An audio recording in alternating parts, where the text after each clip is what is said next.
Hello friends, welcome to this lecture. Now this is SQL lecture for unit number 5. Chapter name is Special Test. Now what is meant by this special test? Now we know we have several testing mechanism or testing process. Now testing may include some special testing methods and techniques as required by some user and customer. That means some systems may require some special kind of a testing, and this special testing may be termed as a special testing, as it may or may not be done in general for any application. Means it is not a compulsory to do this kind of a testing. Means is according to the customer need or the type of system you are developing. According to that you have to decide you are going to do this kind of testing on your software or not. Special testing may need some special testing skills, tools and techniques, because these are a kind of a special type of testing. So to do this type of testing on your software you require some special testing techniques, tools and skills. So this type of testing is done on some special system or special user requirement. That means at which cases you are going to do this kind of a special testing when you have some special systems like e-business system, security system, administrative system, antivirus application. Means this kind of application is not a general management type of system, so you require some special testing technique. For example, you have e-business. That means here you may have some money transaction, so for that you require more security, more authorization and all. So for that you require some kind of a special testing to do this. Next topic in this chapter is complexity testing. Now first, what is meant by complexity? The according to your software type, you have to define the complexity of your softwares, and for that you have to do the complexity testing. Now complexity testing is a verification technique that where complexity of system is designed and coding is verified through the review, walkthrough or inspection. Now complexity may be measured by the different way of method. So for this we have one kind of a method, that is cyclomatic complexity. This measure the amount of design logic in a single software unit. That means how many design logic, how many design patterns you have in your software. To measure that we have this cyclomatic complexity. Now cyclomatic complexity is based entirely on the structure of a software that is control flow graph. That means how your software controls goes from one step to other step. For example, you have some if statement, suppose. So in if statement you have two flows. That means true wala false, and second one is your false flow. That means when your answer is true you will follow some flow, and when your answer is false you follow some other flow. So for that, to measure the cyclomatic complexity, we have one kind of a method, that is your control flow graph. Now what is meant by this control flow graph?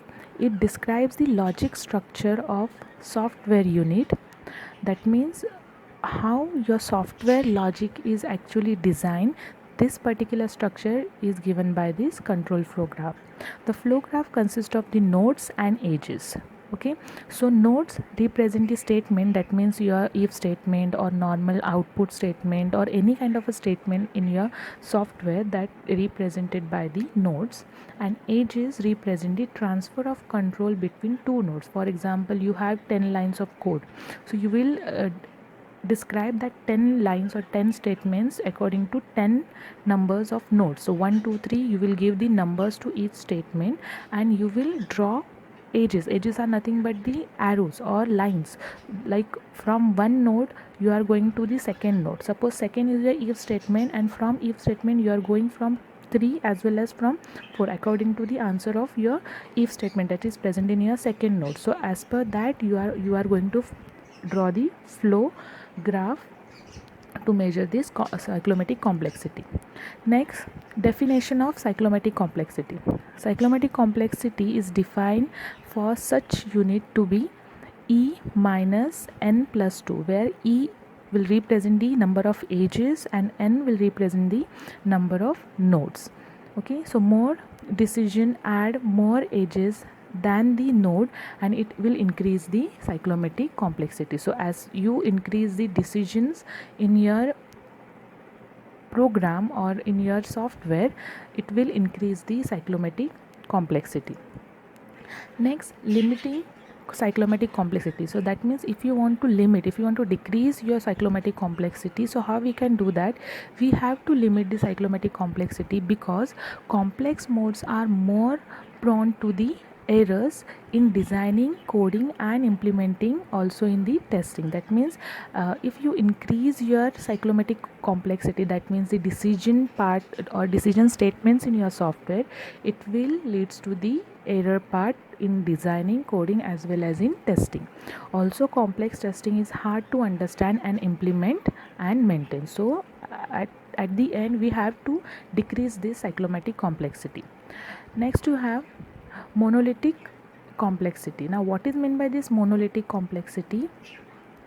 Like suppose we try to control this this cyclomatic complexity, that means we decrease the control or we decrease the statements.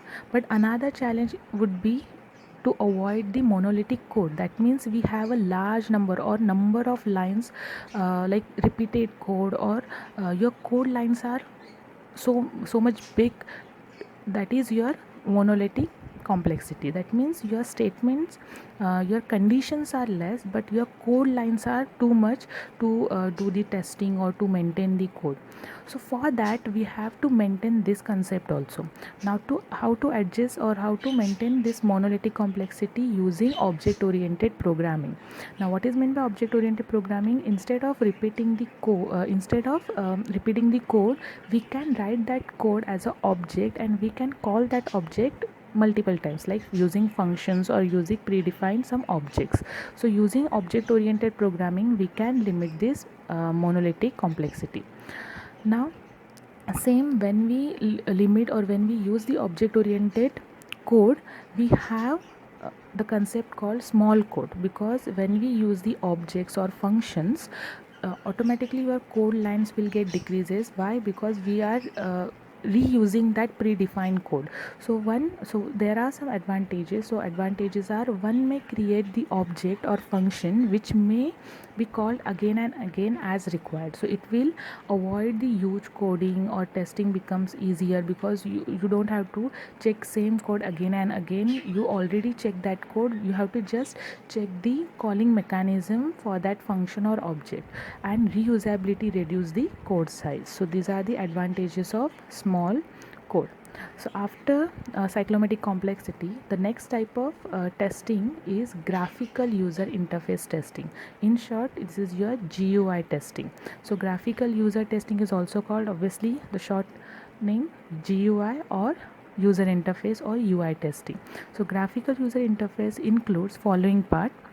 Now as we know what is meant by graphical or what is meant by graphics, from which user is going to interact with the software, like buttons or your labels, text box or other kind of images, links. So these are nothing but the component from the graphical user interface. So we have to test this kind of testing also, or GUI testing also. Why? Because wrong color combination or bright color combination may increase fatigue of user. That means it will irritate user while interacting with your software. Or very small or very large font caption, not proper alignment, if proper alignment are not there, or spelling mistakes are there, so this will create some negative impact for our application. Or some error messages and information given to the user must be unable to user. That means error message should be a proper to give proper information to user. If you are not using proper error message to give proper information to user, it will create some problem later on. Next, why we have to do this GUI, or what are the advantages when we improve the GUI?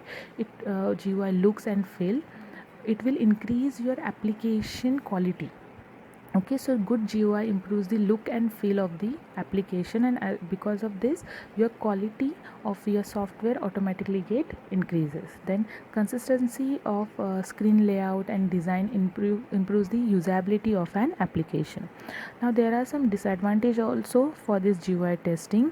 When the number of pages are large and the number of control in a single page is huge, it creates some problem in testing. So for example, you have a form, so in that case you have to check each and every component in GUI testing, and this will increase testing time and budget also.